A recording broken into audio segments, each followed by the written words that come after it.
al subdirector del periódico Vanguardia, que es un periódico líder en toda la región noreste de México y con influencia también, me parece que un sitio de obligada consulta para todas las redacciones de México, justamente desde Coahuila, es el periódico Vanguardia. Y está Carlos Arredondo en la línea, ¿verdad? Y yo le agradezco muchísimo que nos tome esta llamada totalmente en vivo. Carlos, gracias, buenas tardes, ¿cómo estás? ¿Qué tal, Juan? Muy buenas tardes. Al contrario, gracias a ti por tenernos en tu programa. A la orden. Al contrario, gracias por la generosidad que tienen.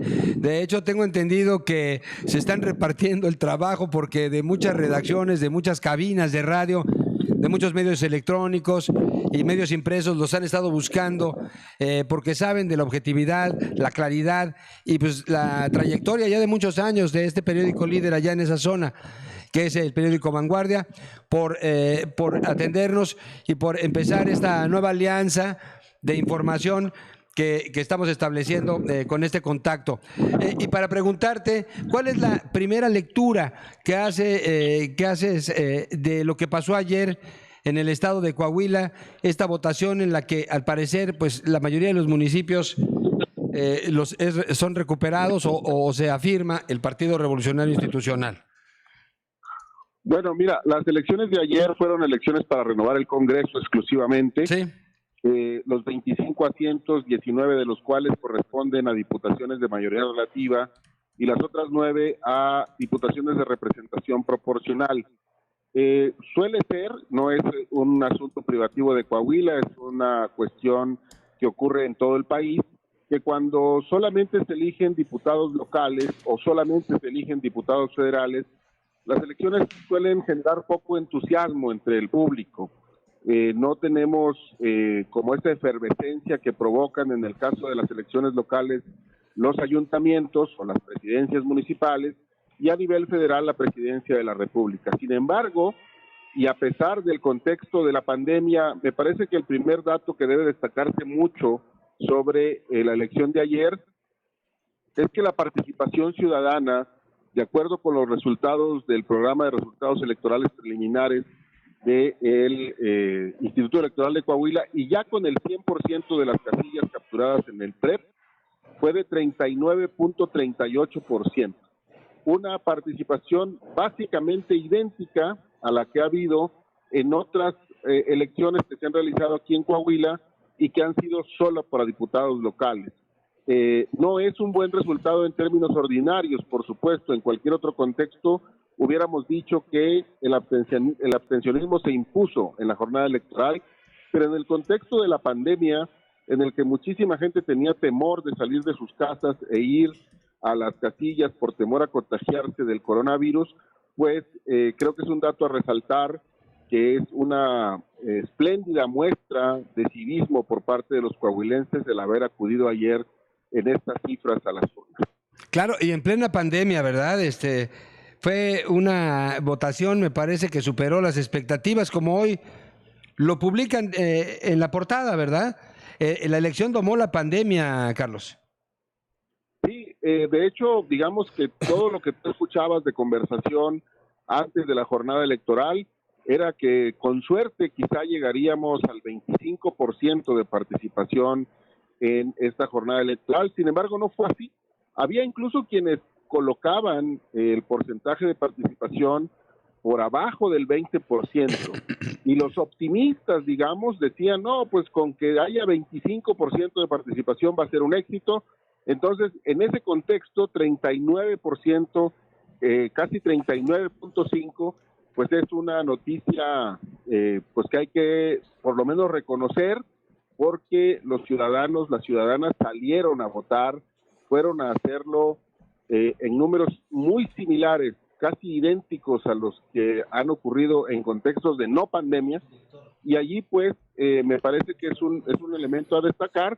Y el otro, sin duda alguna, pues es el carro completo del PRI, ¿no? 16 distritos electorales en disputa, 16 triunfos para el Revolucionario Institucional. Una goliza, verdaderamente. 16-0. Ahora, quedan muchas iniciativas pendientes en el Congreso que recupera el Partido Revolucionario Institucional. Tengo entendido, seguridad y acciones. Perdón, no sé si me siguen escuchando, pero yo no los escucho. A ver, permíteme, Carlos. Sí te estamos escuchando perfectamente. No sé si ahí me escuchas tú. Ya te escucho de nuevo, sí. Sí, gracias. Oye, pues quedan muchos pendientes en el Congreso que ahora recuperó el PRI. Seguridad, acciones en favor del medio ambiente, etcétera. 70% de las iniciativas quedan en la congeladora, de acuerdo a lo que publica hoy Vanguardia, Carlos. Bueno, eso es una cosa habitual en los congresos. Eso, digamos, los números en realidad no suelen decir mucho, o por lo menos no suelen decir mucho de lo concreto que se hace en un poder legislativo.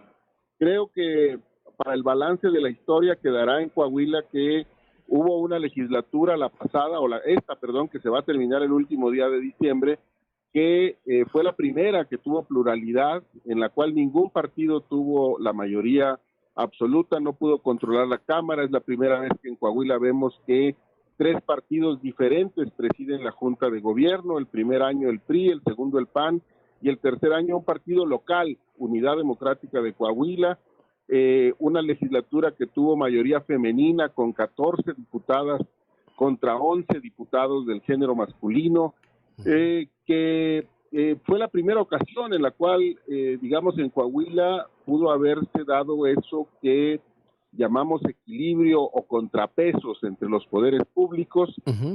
Hay un buen número de cosas que platicar sobre esta legislatura que está por concluir. Sí.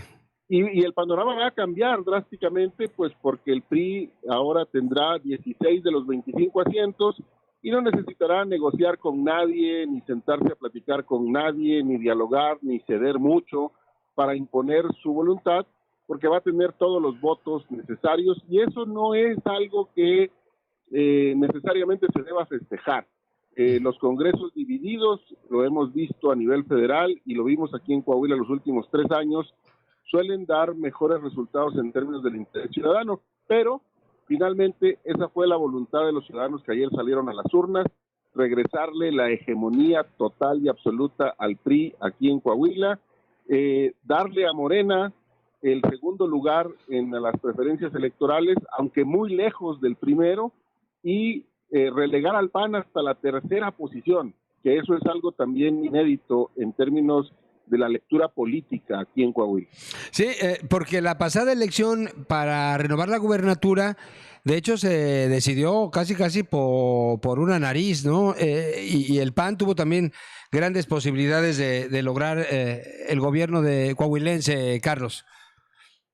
Pues mira, acá en Coahuila, más o menos en los últimos 15, 20 años, lo que hemos visto es una suerte de bipartidismo en el cual el PRI y el PAN se disputan siempre los triunfos. En las principales ciudades del estado hay alternancia clásicamente desde hace ya un buen tiempo. Ahora mismo las 2 ciudades más importantes de Coahuila, que son Saltillo y Torreón, una es gobernada por el PAN y la otra es gobernada por el PRI. La tercera ciudad más importante, que es Monclova, es gobernada por el PAN. La siguiente ciudad en importancia, que es Piedras Negras, en la frontera, es gobernada por Morena.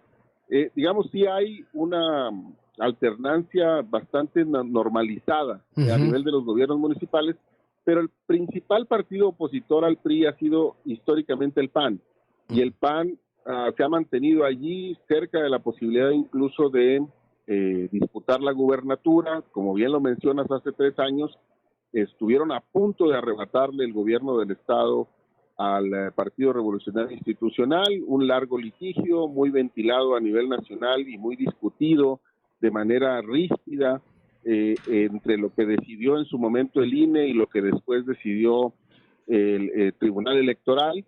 Pero a final de cuentas el PAN era hasta ayer el partido que disputaba la mayoría al Revolucionario Institucional.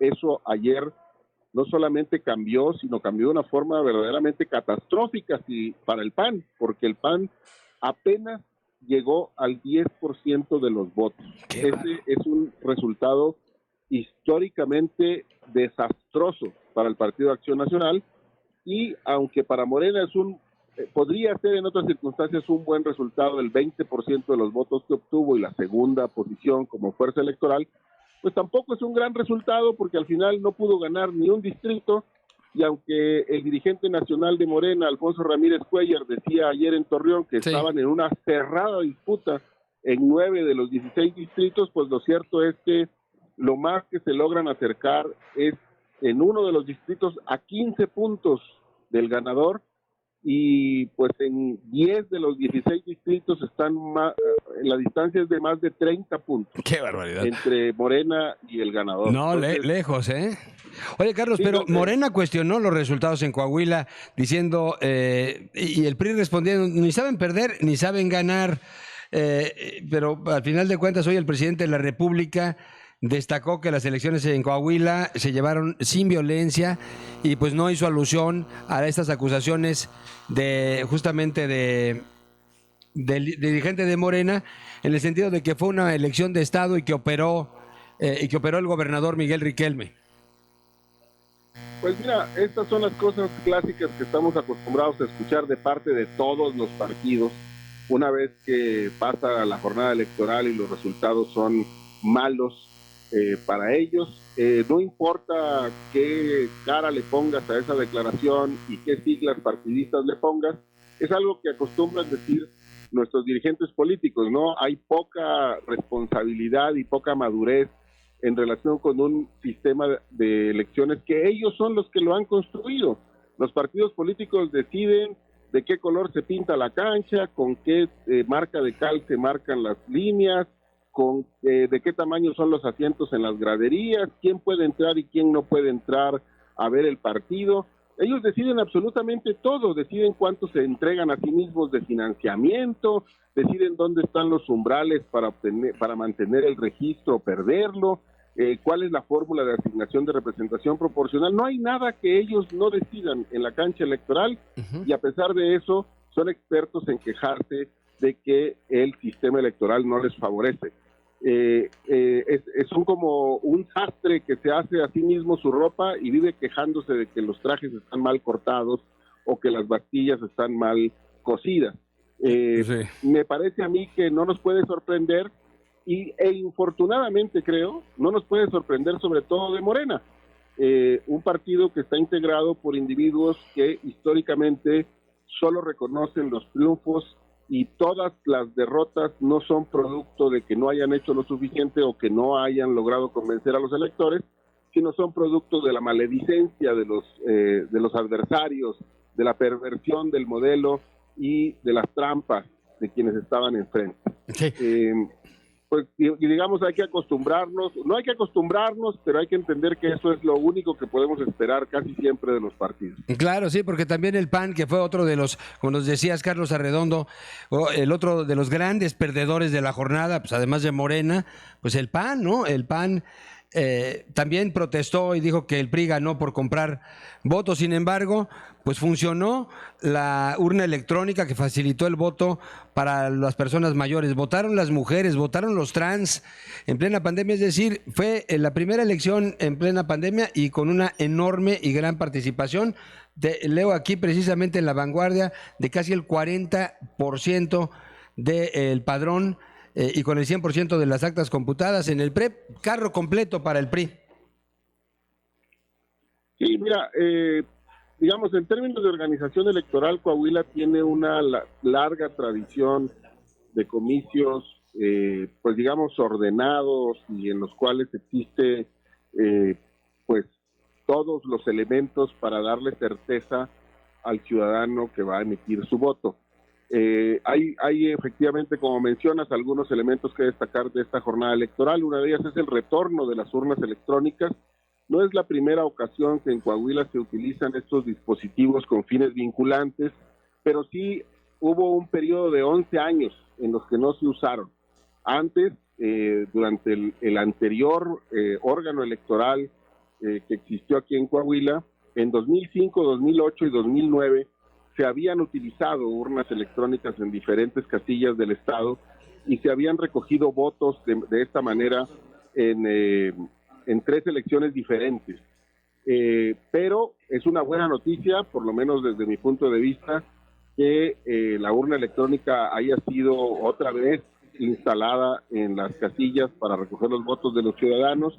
Es un modelo interesante y que la pandemia pone de relieve otra vez, porque estos medios alternos de recoger el voto ciudadano tendrán que ser estudiados con mayor rigor y con mayor profundidad, me parece, a partir de las lecciones que nos ha dejado esta pandemia del coronavirus y la necesidad de modificar muchas de las cosas que hacemos en nuestra vida cotidiana por cuestiones de salud pública.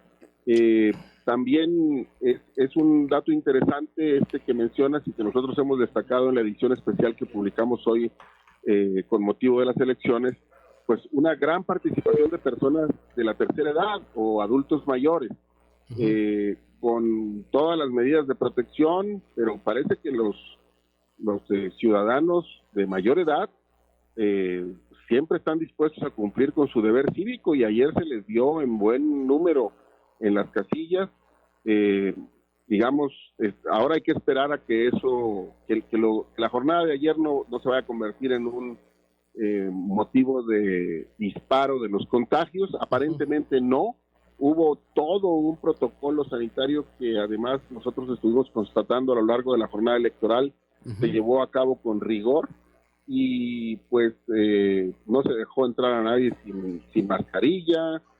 Hubo sanitización de los lugares. Aparentemente en esa parte, digamos, creo que es destacada la labor del órgano electoral local y del gobierno del estado, que le prestó auxilio en términos sanitarios durante la última semana para sanitizar escuelas, los lugares donde se iban a colocar las casillas, y para proveerle de los insumos y el personal que se requirió durante la jornada electoral de ayer. Y pues esperemos que tengamos como noticia un saldo blanco, porque sin duda la experiencia de Coahuila se va a convertir en un referente para las elecciones del año próximo a nivel federal.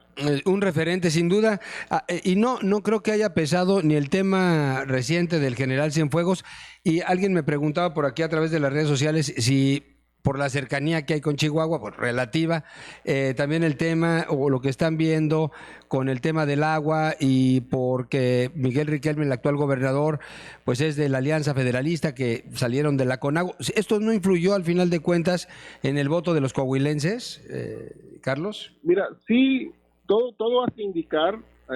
Ayer la única empresa encuestadora que fue contratada a nivel estatal, por lo menos para difundir los resultados, fue Consulta Mitofsky con Roy Campos, por una televisora local, que los contrataron para hacer encuestas de salida y difundir los resultados. Y ayer que hablaban en esta televisora local con Roy Campos, él decía que en sus mediciones, una de las cosas que parecía haber influido en el ánimo de los electores es este crecimiento en la aceptación y la aprobación del gobernador Miguel Ángel Riquelme, que además tiene un correlativo con una caída en la aceptación y la aprobación de parte de los coahuilenses hacia el presidente López Obrador. Y que dos de las cosas que hacían que Miguel Riquelme tuviera un repunte en su aprobación entre los ciudadanos que gobierna eran justamente las acciones en contra de la pandemia, la manera en que lo veían trabajar cotidianamente para enfrentar la emergencia sanitaria y las consecuencias económicas derivadas de esta, y también la seguridad pública.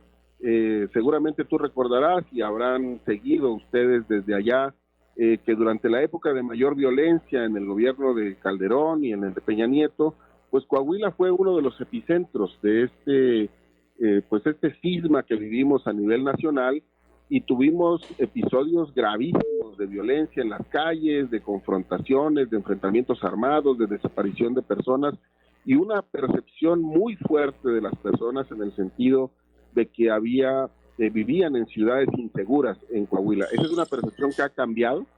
No ha cambiado solo a partir de este gobierno, sino desde el gobierno anterior, pero se mantiene y no se deteriora, a diferencia de lo que ocurre con otras regiones del país.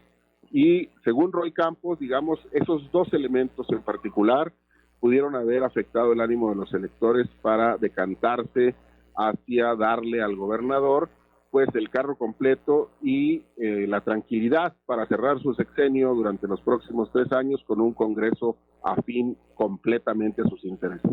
Claro. ¿Cuándo toman posesión las nuevas autoridades electas ayer, Carlos Arredondo? El 1 de enero. El 1 de enero del año próximo estará entrando en funciones la nueva legislatura. Correctamente. Bueno, pues te agradecemos muchísimo y sobre todo los felicitamos. Ayer fue un día muy largo. Entiendo que el trabajo de redacción es sumamente sacrificado y lo que hacen en Vanguardia es extraordinario. No solamente manteniéndose en el liderazgo pues a través del papel, a través del medio impreso, sino también lo que han hecho en el espectro digital, donde pues uno fácilmente puede encontrar toda la información minuto a minuto, ¿verdad? En esta cobertura exitosísima que tuvieron ayer, como siempre haciendo un periodismo de vanguardia, como el periódico. Te agradezco mucho y lo hago a nombre de todo el equipo que efectivamente ayer estuvo en una jornada agotadora que comienza muy temprano y termina muy tarde. Lo que tú ves reflejado en nuestra edición impresa, Juan, y auditorio, y lo que ven en la plataforma digital, pues es el producto de trabajos de un equipo amplio, de gente que está en la calle, que está en las computadoras, haciendo análisis de las tendencias en web, armando las piezas que le entregamos al público y preparando los productos digitales que tenemos. Y si me permites, ya que estamos en plan sí, claro, de quitarnos la modestia, te diría que además nos sentimos muy orgullosos de este trabajo porque todo lo hicimos ayer desde nuestras casas. Tenemos 6 meses trabajando desde nuestra casa. Nunca habíamos hecho una cobertura así en la que no estuviéramos reunidos en la redacción del periódico. Estuvimos a punto de decidir que teníamos que reunirnos porque era necesario estar allí juntos para reaccionar rápidamente a las incidencias. Al final decidimos que no, que preferíamos privilegiar la seguridad y la salud de nuestro equipo e hicimos todo esto cada quien desde su casa. Híjole, increíble, me sorprenden, ¿eh? Me sorprende eso que me dices. Todavía más fantástico, ¿verdad? Y más de reconocimiento este esfuerzo que hicieron ayer. Un abrazo enorme y estaremos, me dice aquí el equipo de producción, que, bueno, seguiremos en contacto permanente, pero en algún momento dado nos vamos a desplazar para hacer un programa desde Saltillo, ¿cómo que no? Claro que sí. Ah, bueno, no, bienvenidos, ya. Claro. Vamos a ponerle fecha. Vamos a ponerle fecha, bueno, yo te confirmo un poquito más adelante. No te puedes meter con la gente de allá porque inmediatamente te la toman. Antes de Navidad me dicen. Muy bien. Pues ya falta poco, ya falta menos. Con mucho gusto. Nos dará mucho gusto recibirles por acá. Muy amable, muchas gracias. Te agradezco mucho, Carlos. Juan, a ti. Un abrazo enorme desde el gusto. norte. Bueno, gracias.